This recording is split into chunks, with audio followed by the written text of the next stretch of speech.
Família teve mulher negra em trabalho análogo à escravidão por quase 50 anos. Repórter se diz impactada após mulher negra resgatada temer segurar sua mão. Ministério Público Federal denuncia 4 pessoas por trabalho escravo doméstico. Madalena livre. Ela foi resgatada após viver 38 anos em condições de escravidão em Minas Gerais. Mas devido a denúncias e à atuação do Sindicato dos Trabalhadores e das Trabalhadoras Domésticas, mulheres negras têm sido resgatadas do trabalho análogo à escravidão. Mas afinal, quem foi a brasileira que revolucionou a luta das trabalhadoras domésticas no Brasil? Neta de escravizados, Laudelina nasceu em 1904 em Poços de Caldas, Minas Gerais, menos de 20 anos depois da abolição da escravidão em 1888. Filha mais velha, ainda criança, cuidava da casa de irmãos e de primos, enquanto sua mãe trabalhava como doceira e na lavanderia de um hotel. Começou a exercer o trabalho doméstico remunerado por volta dos 16 anos de idade. Desde cedo manifestava uma personalidade combativa avessa a injustiças. Nos anos de 1920, se mudou para a cidade de Santos, em São Paulo, onde se casou e iniciou propriamente sua atividade política. Envolvida em organizações culturais e recreativas da população negra desde a adolescência, ela se filiou ao Partido Comunista Brasileiro e militou para a Frente Negra Brasileira na década de 1930. Em 1936, fundou em Santos a Associação das Empregadas Domésticas, organização pioneira em defesa da categoria. Em uma entrevista a Elizabeth Pinto, Laudelina nos diz: a situação da empregada doméstica era muito ruim. A maioria daquelas antigas trabalharam 23 anos e morriam na rua pedindo esmola. Era um resíduo da escravidão, porque era tudo descendente de escravo. A associação prestava assistência às trabalhadoras domésticas e suas famílias. Além disso, Laudelina lutava para que a organização fosse reconhecida como sindicato e reivindicava que a categoria fosse incluída na CLT de Getúlio Vargas, o que não aconteceu naquela época. A associação foi fechada durante o Estado Novo e voltou a funcionar somente em 1946. Com o início da Segunda Guerra Mundial, Laudelina se alistou como voluntária.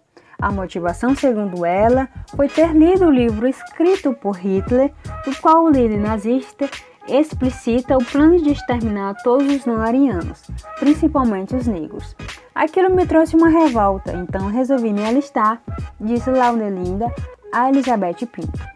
Ao final da guerra, ela passou a trabalhar como governanta em uma fazenda na região de Campinas.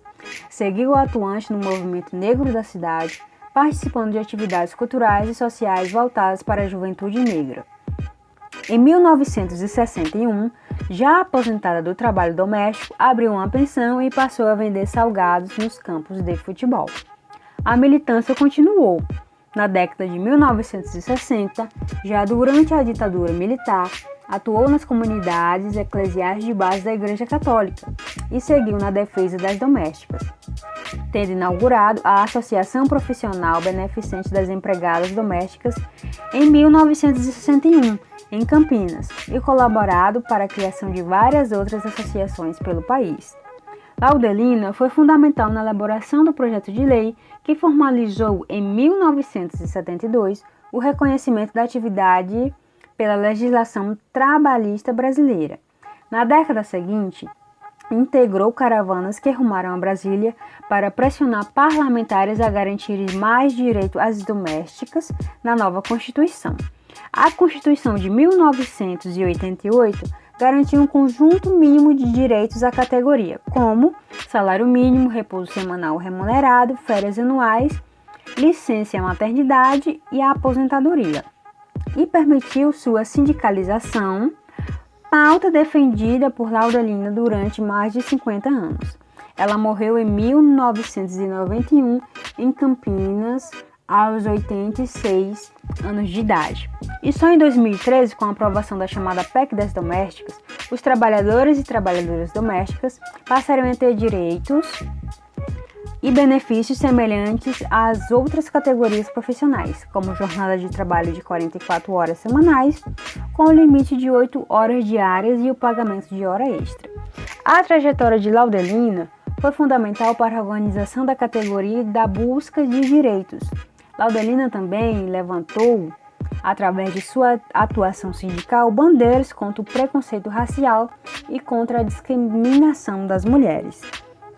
E para finalizar, gostaria de deixar uma indicação de filme produzido pelo diretor senegalês Ousmane Sembène, que retrata a vida e a condição de trabalhadora doméstica afrodiaspórica.